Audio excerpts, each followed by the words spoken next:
Всем привет! Приветствую вас на своей домашней кухне. Это блог «Повар от Бога».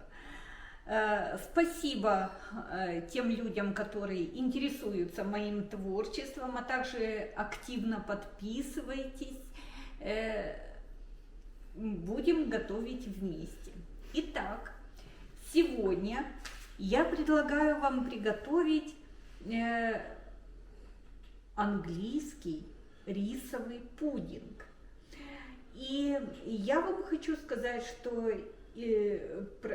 рецепт достаточно простой и не требует много ингредиентов, но результат поразит и вас, и ваших домашних своими вкусовыми качествами. Итак, что нам потребуется для нашего пудинга? Масло у меня 100 грамм. Это ванильный сахар. Готовится с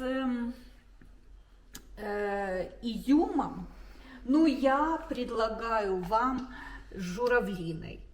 Потому что именно в моей семье почему-то не любят изюм в выпечке. Молоко, вот 1 стакан я налила и держу про запас, потому что если не будет хватать, я добавлю 5 яиц, стакан сахара. И у меня 200 грамм риса. Использовать надо кругленький рис. Так, также я имею панировочные сухари. Это чтобы форму обсыпать. Также нам понадобится миксер. Форма для выпечки и, конечно же, кастрюлька. Для начала мы хорошо промоем рис. И уделите этому очень большое внимание, потому что рис должен быть промыт максимально идеально, скажем так. Моем.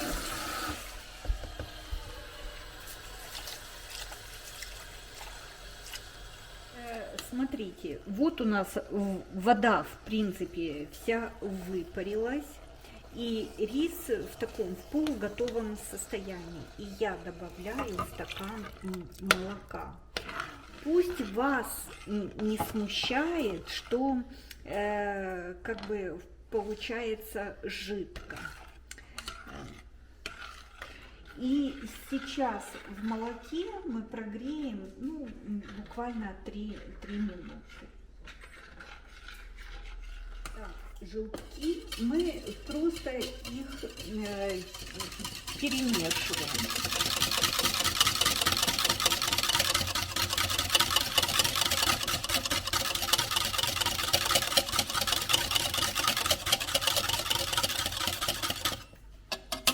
Так. И теперь мы их аккуратненько введем в нашу кашу. Так, она у нас не полностью постыла. Посмотрите, какая консистенция. Она такая вот жидковатая. Так. И начинаем очень аккуратно вводить, чтобы ни в коем случае не свернулись.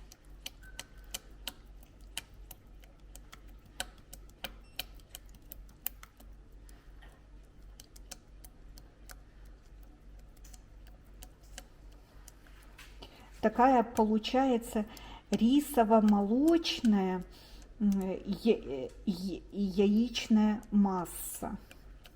Ну, кстати, пахнет очень вкусно. Я вообще люблю рисовую кашу. Так.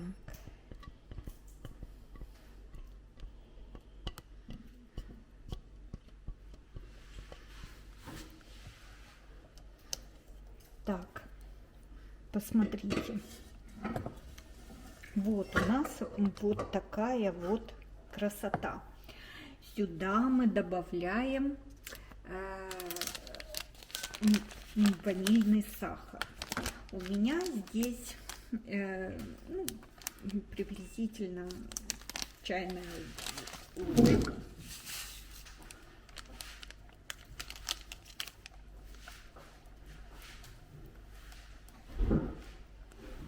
Так, теперь очень ответственный момент. Мы будем взбивать белки с сахаром. Это пока в сторону. Сначала на минимальном мы как бы их вот хорошо вот размешаем.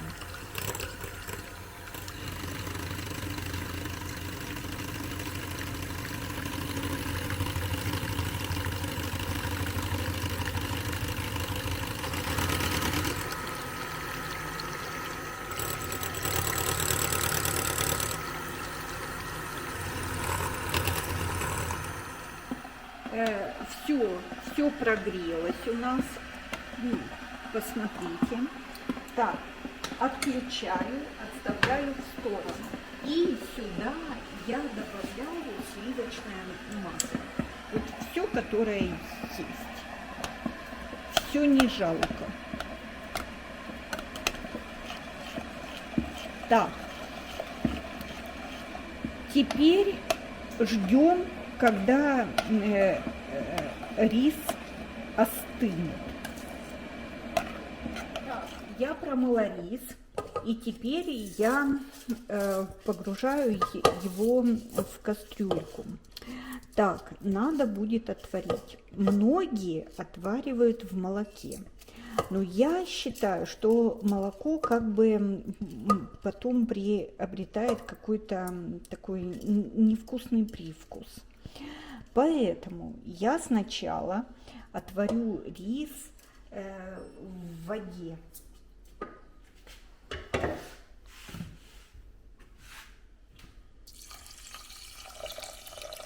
Как бы до полуготовности.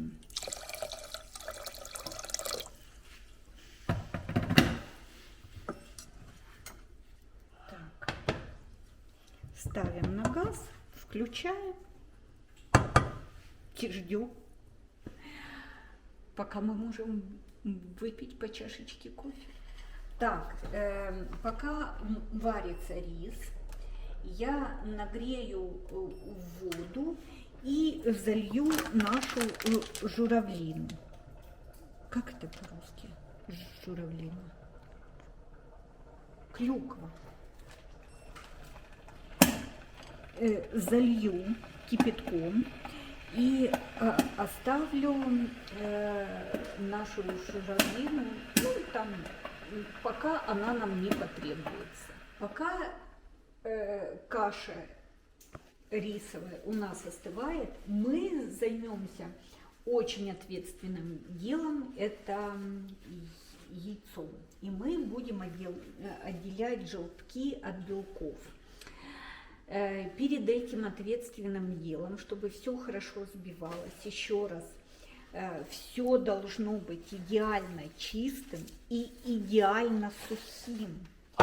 Поэтому, чтобы у вас не было фейлов, пожалуйста, все прямо протрите. Лишний раз это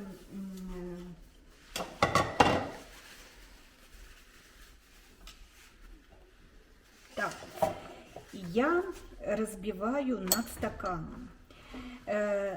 Надо стараться сделать так, чтобы в белки Ни в коем случае ни крапулечки не попало желтка. Если такое происходит, это брак. Итак, начинаем.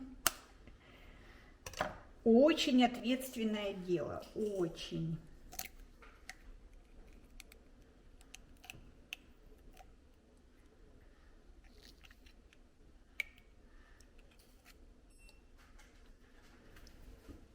Так, сюда белок. Ой, сюда желток, сюда белок.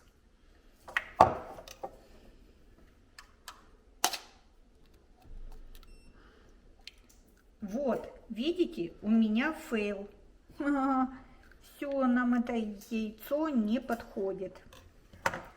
Потому что желток попал в белок. Вот это вот как раз та ситуация, когда вот из-за одного яйца мы не будем выкидывать все. Мы просто отставим в сторону. Дуню, дай, пожалуйста, мне стакан. Так.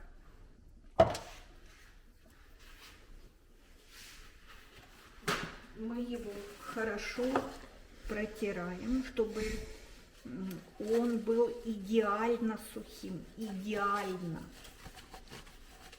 Чтобы не было ни грамулечки воды. Так.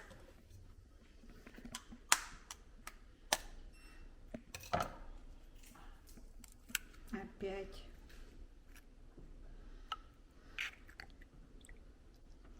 Есть такие специальные приспособления, конечно. Ну, так как у меня нет, я использую, так сказать, бабушкин метод.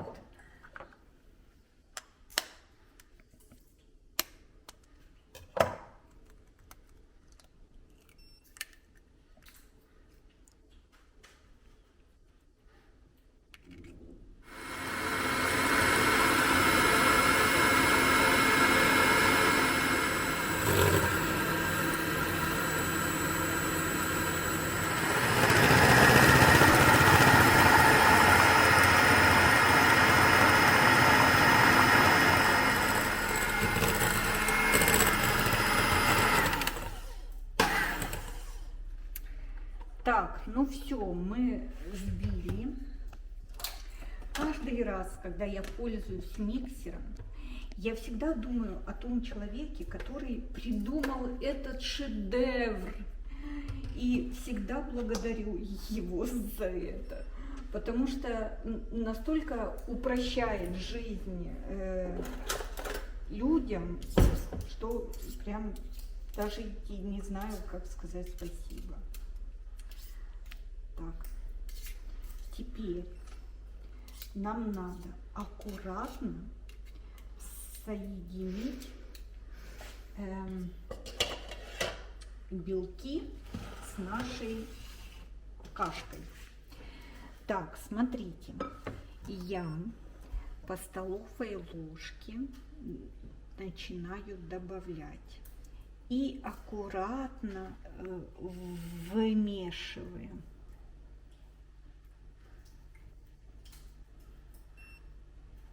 Так.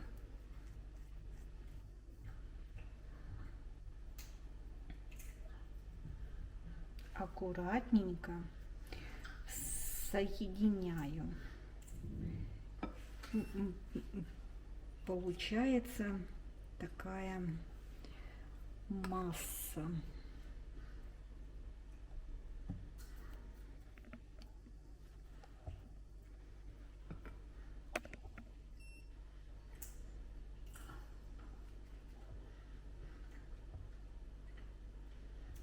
Очень аккуратно. Посмотрите, какая прекрасная масса получается. Она получается прямо воздушная такая. Так, аккуратненько.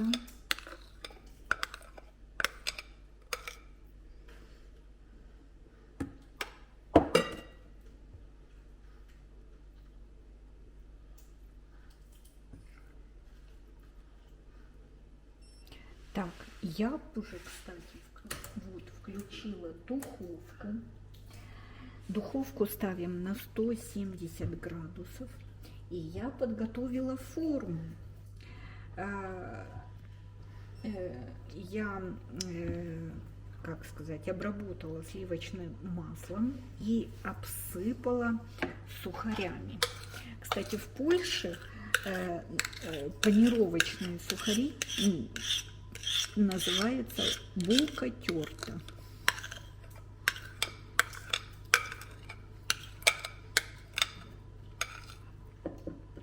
В принципе, в Польше очень похоже польский на українську мову. Очень много похожих слов. Так, теперь в нашу массу я не буду добавлять вот так вот журавлину. Я сделаю так. Смотрите, я половину в нашу форму выложу. Так, и теперь сюда я вот так вот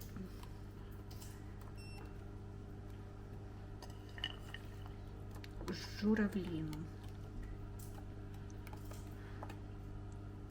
Так, теперь все остальное выкладываем.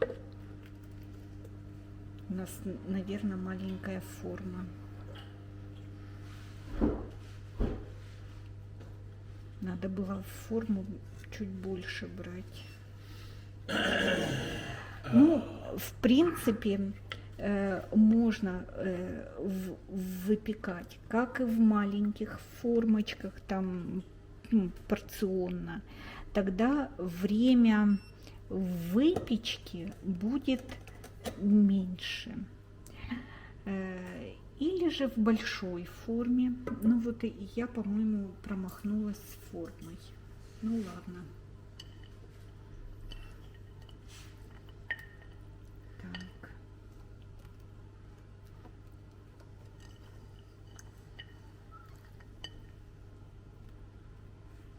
Вот так вот брошу нашу журавлинку. Можно и, например, в коньяке замочить или же в роме, но это надо оставить, я так думаю, лучше на ночь.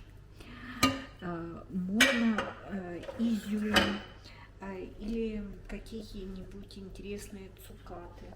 Ну, у меня было это, я добавила это. Так, тут тепло, и я аккуратно ставлю в тепло. Так, знаешь, как я сделаю? Я очень вкусная смесь. Так, я буду рассчитывать где-то на 30 минут, но этого времени может и не хватить. Буду в течение проверять зубочисткой. Все, ждем.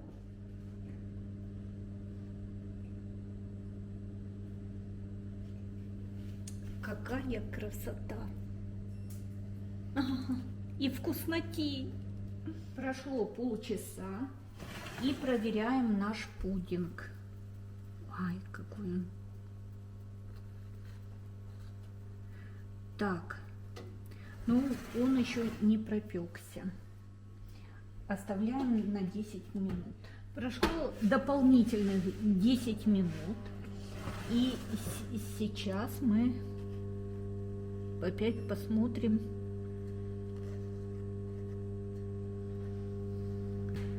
Так, все готово. Все, достаем.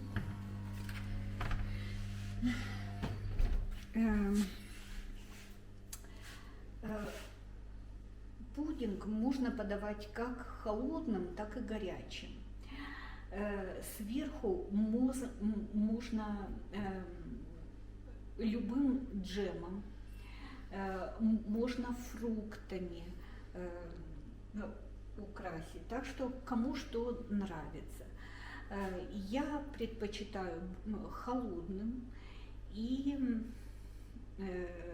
разные джемы. Приятного аппетита! Подписывайтесь на мой канал. Жду от вас комментариев. Всем пока!